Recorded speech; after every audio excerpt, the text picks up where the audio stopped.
Today at X-Ray Coach, we'll be discussing exposure indicator numbers, quantum noise, and gross exposure errors. Let's begin with exposure indicator. This is the numeric value that represents the amount of exposure the image receptor received. This next bullet statement is very important and is likely to be on your registry exam. All imaging plate manufacturers consider 1 MR to be the perfect receptor exposure.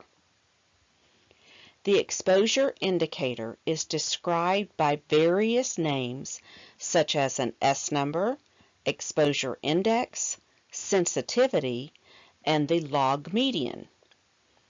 These numbers are calculated in a variety of ways. The EI number can be falsely increased by a lack of appropriate collimation because the histogram will include the non-region of interest area. Now we will begin a discussion about exposure indicator numbers. We will be discussing a variety of these numbers from various manufacturers. There are many manufacturers and they have a variety of names. However, we will focus on a few just to give you an idea of how many different exposure indicator numbers and names exist. Fuji calls its exposure index number an S number. It is calculated by the amount of exposure that was determined from the histogram. A 200 S number would indicate a perfect exposure of 1 MR to the imaging plate. The optimal values for Fuji S numbers is 180 to 220. The Fuji S number is inversely proportional. The higher the S number, the lower the exposure. This is a very important part for you to remember, that Fuji S numbers are inversely proportional.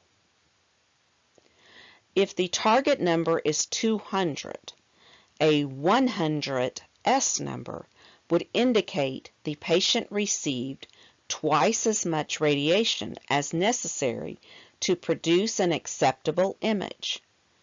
A 400 S number would indicate the patient received half the radiation that should have been used to produce an acceptable image. Carestream uses the term exposure index, or EI.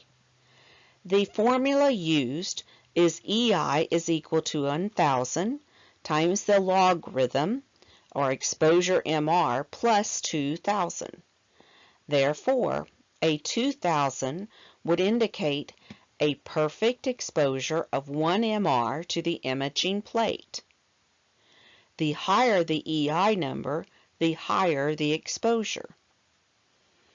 An EI number of 2,300 would indicate the patient received twice as much as radiation as necessary to produce an acceptable image. Remember that in the formula we are using log numbers. An EI number of 1,700 would indicate the patient received half the radiation that should have been used to produce an acceptable image. AGFA calls its exposure indicator number a log median number. A log median number of 2.2 would indicate a perfect exposure of 1 MR to the imaging plate. When an exposure indicator number is doubled, its logarithm increases by 0.3. A log median number of 2.5 means the radiation exposure to the patient is 2 more times more radiation than necessary.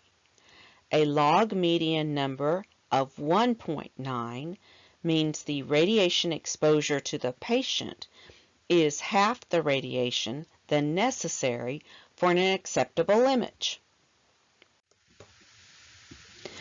So now let's talk about quantum noise.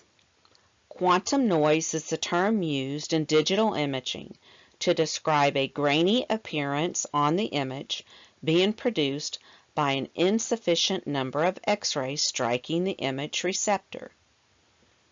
An image underexposed by 50% or more will have quantum noise. Now let's talk about gross exposure errors. Gross exposure error leads to a loss of contrast and issues with saturation. An image underexposed by 50% or more will have quantum noise. Saturation occurs if an image receptor is grossly overexposed, or roughly 4 times the amount of exposure.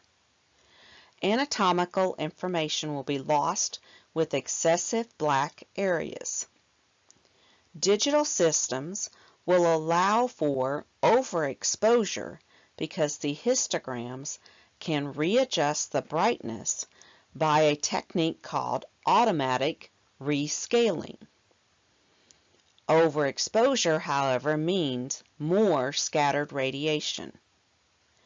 Using APR and AEC is necessary to determine optimum exposure when necessary. When the histogram does not match the standard for a particular body part, then the image may be automatically rescaled too light or too dark. A prosthesis or metallic device in the body may cause the image to be too dark because the objects in the image is automatically rescaled to normal tissue density, making the normal tissue too dark.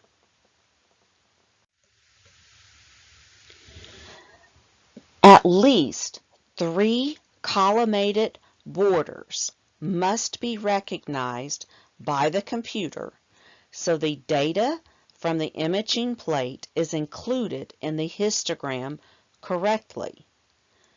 If at least 3 collimated borders are not recognized, then data from the entire imaging plate is included in the histogram.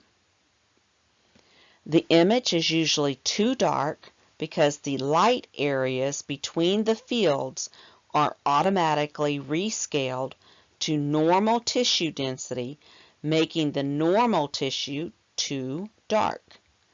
Thus, the need for correct collimation to the area of interest. If the borders around multiple fields are not recognized, then data between is included in the histogram. The image is usually too dark because the light areas between the fields are automatically rescaled to normal tissue density, making the normal tissue too dark. So this last example would include, for example, taking more than one image on an imaging plate, which is typically not done in today's digital radiography systems.